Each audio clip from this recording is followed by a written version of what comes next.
ನಾವು ಕಡಬಟ್ಟಿಯಲ್ಲಿ ಮಾಡಿದ್ದು ಅನ್ಸುತ್ತೆ. ಕಡಬಟ್ಟಿಯಲ್ಲಿ NSS ಕ್ಯಾಂಪ್ ಬಂದಿದ್ದು ನಾವು ಒಂದಿನ ಇದು ಇನ್ವೈಟ್ ಮಾಡಿದ್ದು. ಮೊದಲನೇದಾಗಿ ನಿಮಗೆಲ್ಲ ನಾವು ಸಾರಿ ಕೇಳ್ಬೇಕು.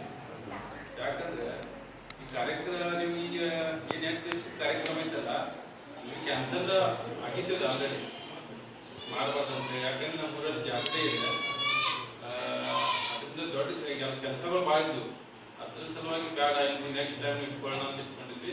ಟೀಚರ್ ಅವರು ಸರ್ ಏನಂದ್ರೆ ಎಲ್ಲರೂ ಬಂದು ಇಲ್ಲಿ ಸರ ಸ್ವಲ್ಪ ಯಾರಾದ್ರೂ ನಮ್ಗೆ ಸಹಕಾರ ಕೊಟ್ಟರೆ ಸಾಕು ನಾವು ಬಂದು ಮಾಡ್ತೀವಿ ಅಂತ ಹೇಳಿ ನೀವು ಏನು ಹೇಳ್ತೀವಿ ಹೇಳಿ ಅದೆಲ್ಲ ನಾವು ಸ್ವಚ್ಛತಾ ಮಾಡ್ತೀವಿ ಅಂತ ಹೇಳಿದ್ರೆ ಅದ್ರ ಮುಖ್ಯ ಜವಾಬ್ದಾರಿ ನಾವು ರಘುನವ್ರು ಕೊಟ್ಟಿದ್ವಿ. ನಮ್ದೇನಿತ್ತು NSS ಕ್ಯಾಂಪ್ ಅಂದ್ರೆ ಟೀಚರ್ ಅವ್ರು ಬಂದು ನಮ್ಮ ಸರ್ ಮಾತಾಡುವಾಗ ಇಲ್ಲ ಗಟಾರ ಎಲ್ಲ ಬೆಳಿತೀವಿ ನಾವು ಹಂಗೇನಿಲ್ಲ, ಬಟ್ ನಾವು ಅದನ್ನ ಇಟ್ಕೋಬೇಕು. ನಮ್ಮ ಗಟಾರ ಬೆಳೆಯೋದಾಗ ಏನು ಮೇನ್ ಮುಖ್ಯ ರಸ್ತೆಯಲ್ಲಿ ನಿಮ್ಗೆ ಯಾವ್ದು ಇಷ್ಟ ಆಗಿದ್ದಲ್ಲ ಆ ಕೆಲಸ ಮಾಡ್ಬಿಟ್ಟು.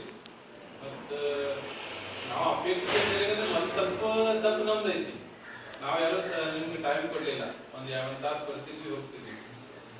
ಯಾಕೆ ಟೈಮ್ ಕೊಡಲಿಲ್ಲ ಅಂದ್ರೆ ಇದು ನೀವು ಕೆರೆ ನೋಡತ್ತೀರಿ, ಇದು ಹೊಂಡ ಇದು 4 ಕಿಲೋಮೀಟರ್ ದೂರದಲ್ಲಿ ಒಂದು ಕೆರೆ ಇದೆ. ನಾನು ಹೋಗ್ಬೇಕಂತ ಹೇಳಿದ್ನಲ್ಲ ನಿಮ್ಗೆ ಆ ಕೆರೆ, ಅಲ್ಲಿಂದ ಯಾವುದೋ ಮಷಿನರಿ ಹಚ್ಚಿದ ಅಲ್ಲಿಂದ ಮ್ಯಾನ್ಯುವಲಿ ನೀರು ಇಲ್ಲಿ ಬರ್ತೈತೆ 4 ಕಿಲೋಮೀಟರ್ ದೂರಿಂದ. ಈ ಒತ್ತಡದಲ್ಲಿದ್ದು ನಿನ್ನೇನು ಮೊನ್ನೆ ಸ್ಟಾಪ್ ಆಯ್ತು. ಈಗ ನಾವು ಫ್ರೀ ಇಲ್ಲ, ಬಂದಿಂದ ಡೈರೆಕ್ಟ್ ಇಲ್ಲೇ ಬಂದೆ. ನಾವೆಲ್ಲ ಕಚರ ಕ್ಲೀನ್ ಮಾಡ್ತಿದ್ವಿ, ಸ್ವಚ್ಛ. ನಿಮ್ಗೆಲ್ಲ ಹೇಳೋದು ಉದ್ದೇಶ ಒಂದ, ನೀವು ಕಾಲೇಜ್ ಇದು ಕಾರ್ಯಕ್ರಮದ ಧ್ಯೇಯ ಏನಿದೆ, ಧ್ಯೇಯ ವಾಕ್ಯ ಅಂತಿರಲಿಲ್ಲ. ಶಿಬಿರದ ಧ್ಯೇಯ ನನ್ನ ಭಾರತಕ್ಕಾಗಿ ಹೋಗ್ತದೆ, ಹೌದಿಲ್ಲ? ನಾವು ಭಾರತದ ಸಲುವಾಗಿ ಏನ್ ಮಾಡಬೇಕಪ್ಪ? ನಾವು ಬಂದ್ರಿ, ಸ್ವಚ್ಛತಾ ಮಾಡಿದ್ವಿ, ನಮ್ಮ ಸರ್ಕಾರದಿಂದ ನಾವು ಮೇಡಮ್ ಅವ್ರಿಗೆ ತಿಳಿಸಿದ್ವಿ ಅಟ್ಲೀಸ್ಟ್ ಒಂದಿನ ಪ್ರತಿ ಮನೆಗೆ ವಿಸಿಟ್ ಕೊಡ್ರಿ, ಅಲ್ಲಿ ಪರಿಸ್ಥಿತಿ ರೈತರ ಪರಿಸ್ಥಿತಿ ಕೊಡ್ರಿ. ನೆಕ್ಸ್ಟ್ ಸ್ಕೂಲ್ ತಕ್ಕತ್ತೆ ನಿಮ್ಮ ಮನೆ ಬಿಟ್ಟು ಇಲ್ಲಿನ ಪರಿಸ್ಥಿತಿ ಮನೆ ಏನಿರ್ತದೆ ಅಂತ ಹೇಳಿ ಅದನ್ನ ಯಾಕೆ ನಾವು ಅವಲೋಕನಲ್ಲಿ ಮಾಡ್ಬೇಕಂದ್ರೆ ನಿಮ್ಮಲ್ಲಿದ್ದವರು ಅಟ್ಲೀಸ್ಟ್ ಒಂದು 10 ಜನರ ಮನಸ್ಸು ಮಾಡಿದ್ರೆ ಗೌರ್ಮೆಂಟ್ ಜಾಬ್ ನೀವು ಪಡ್ಕೋತೀರಿ. ಕಷ್ಟಪಟ್ಟು ಓದಿದ್ರ ಅವಾಗ ಅಧಿಕಾರಿ ಆದ್ಮೇಲೆ ಎಲ್ಲ ಗೊತ್ತೈತೆ ಈ ಕಷ್ಟ ಐತೆಪ್ಪ ಅಂತ ಹೇಳಿ. ಅದನ್ನ ಇನ್ನಂತೂ ಮಾಡೋಕ್ಕಾಗಿಲ್ಲ. ಟೀಚರ್ ಹೇಳಿದ್ರೆ ನೆಕ್ಸ್ಟ್ ಮಾಡೋದು ಸರ್ ನಾವು ಅಂತ ಹೇಳಿ ಇದು ಕಳಿಸ್ತೇನೆ ಮುಂದಾರಲ್ಲ. ಮತ್ತೊಂದು ವಿಷಯ, 100 ಜನ 100 ಮಾತಾಡ್ತಾರೆ. ನಿಮ್ದೇನು ಕನಸು ಇಟ್ಕೊಂಡಿರ್ತೀರಲ್ಲ, ನೀವೆಲ್ಲ ಏನು ಮಾಡ್ತೀರಿ ಗೊತ್ತಿದ್ದಮ್ಮ? ಏನು ಮಾಡ್ತೀರಿ ಹೇಳಿ? ನನ್ನ ಫ್ರೆಂಡಿಗೆ ಯಾವುದೋ ಕಾಮರ್ಸ್ ತಗೊಂಡ, ನಾನು ಕಾಮರ್ಸ್ ತಗೊಂಡು. ನಿಮ್ಮಲ್ಲಿ ಎಲ್ಲರಲ್ಲೂ ಒಂದು ಇದು ಬೇರೆದ್ರ ವಿಚಾರ ಬಿಟ್ಬಿಟ್ರಿ. ನಾ ಎದ್ರಾಗ ಟ್ಯಾಲೆಂಟ್ ಇದ್ದೀನಿ, ನಾನೇನು ಓದಬೇಕು?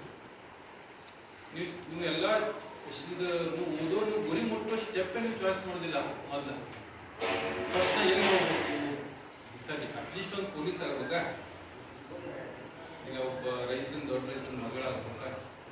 ಅದು ಪೊಲೀಸ್ ಆಗ್ಬೇಕು. ಅದನ್ನ ಯಾವ 10th PUC ಆದ್ಮೇಲೆ ಯಾವ ಸಬ್ಜೆಕ್ಟ್ ತಗೋಬೇಕು ಅಂತ ಬರ್ಬೇಕಂತಂದ್ರೆ ನಮ್ಮ ಮೈಂಡ್ ಸೆಟ್ ಐತಿ. ಏನಂತ ಹೇಳಿದ್ರೆ ಫ್ರೆಂಡ್ಶಿಪ್ ಹೊಂಟೇವಿ, ಸ್ವಚ್ಛ ಮಾಡಕ್ಕೆ ಹೊಂಟೇವಿ, ಇನ್ನೊಂದು ಊರಿಗೆ ಹೊಂಟೇವಿ, ಸ್ವಚ್ಛ ಮಾಡಕ್ಕೆ ಹೊಂಟೇವಿ. ಸ್ವಚ್ಛ ಮಾಡೋದು ನಾವು ಏನು ಮಾಡ್ಕೊಂತೀವಿ, ಅದನ್ನ ಮೈಂಡ್ ಸೆಟ್ ಮಾಡ್ಕೊಂತೀವಿ. ಆದರೆ NSS ಇಂದ ಏನೆಲ್ಲ ಉಪಯೋಗಗಳದಾವ. ನಿಮಗೆಲ್ಲರೂ ಡಿಗ್ರಿ ಮುಗಿದ ನಂತರ ಯಾಕೆ NSS ಡಿಗ್ರಿ ಒಳಗೆ ಹಾಕಿರ್ತಾರೆ, PUC ಒಳಗೆ ಯಾಕೆ ನಾವೆಲ್ಲ ಇಲ್ಲಿಂದ ಮುಗಿದ ನಂತರ ಈಸಿ ಮಾಡ್ಬೇಕಂತಂದ್ರೆ ಅಪ್ಲಿಕೇಶನ್ ಹಾಕ್ತೀವಿ. ಎಲ್ಲಿ ಯೂನಿವರ್ಸಿಟಿಗೆ ಮಾಡಬೇಕು, ಪ್ರೈವೇಟ್ ಕಾಲೇಜ್ಗಳು ಇದಾವೆ. ಯೂನಿವರ್ಸಿಟಿಗೆ ಮಾಡಿದ್ರೆ ಗೌರ್ಮೆಂಟ್ ಕಾಲೇಜ್, ಜಿಲ್ಲಾ ಪಂಚಾಯತ್ ತಾಲೂಕು ಪಂಚಾಯತ್ ಗ್ರಾಮ ಪಂಚಾಯತ್ ಗಣಿಸಿ ಒಂದು ಸಭೆ ಹೋಗುತ್ತದೆ. ಗಣಿಸಿಯನ್ನು ಪ್ರತಿ ಗ್ರಾಮವಾಗಿ ತಗೊಂಡು 7 ದಿನಗಳ ಕಾಲ ನಮಗೆ ಸಾಧ್ಯವೋ ಶ್ರಮದಾನ ಮಾಡಿದ್ದೀವಿ.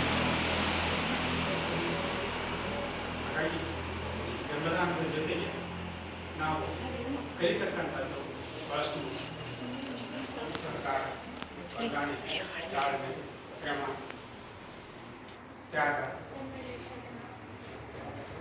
ಎಲ್ಲವೂ ಈ NSSನ ದೃಢ ಹೆಜ್ಜೆಗಳು.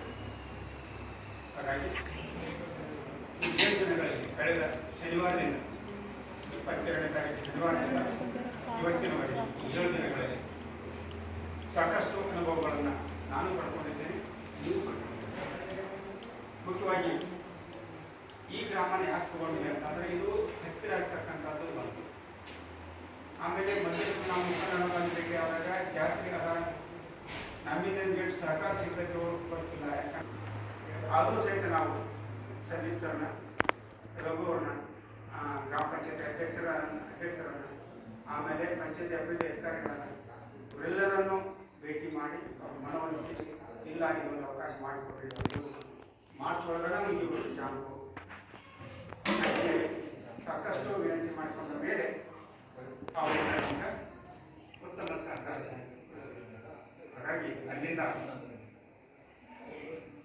ನಮ್ಮ ಕಾರ್ಯಕ್ರಮ ಅಧಿಕೃತವಾಗಿ ಆರಂಭ ಆಯಿತು. ಉದ್ಘಾಟನಾ ದಿನ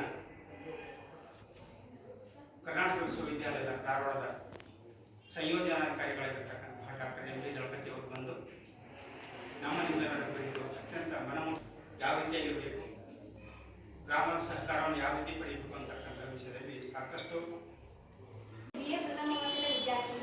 ಈ ದತ್ತು ಗ್ರಾಮದಲ್ಲಿ ರಾಷ್ಟ್ರೀಯ ಸೇವಾ ಯೋಜನೆ ವಾರ್ಷಿಕ ಶಿಬಿರವನ್ನು ಹಮ್ಮಿಕೊಂಡಿರುವುದರಲ್ಲಿ ನಾನು ಒಂದು ಶಿಬಿರಾರ್ಥಿಯಾಗಿ ಬಂದಿದ್ದೇನೆ. ನನ್ನ ಅನಿಸಿಕೆಯನ್ನು ಹೇಳಲು ನಾನು ಬಯಸಿದ್ದೇನೆ. ಈ 7 ದಿನಗಳಲ್ಲಿ ನನಗೆ ಇದು ಹೊಸ ಜೀವನವನ್ನು ರೂಪಿಸ್ಕೊಟ್ಟೈತಿ. ಇಲ್ಲಿ ನಾವು ಮನೆಯೊಳಗೆ ಮಾಡೋ ಕೆಲಸನ ಬೇರೆ, ಒಬ್ಬೊಬ್ಬರು ಮಾಡ್ತೀವಿ.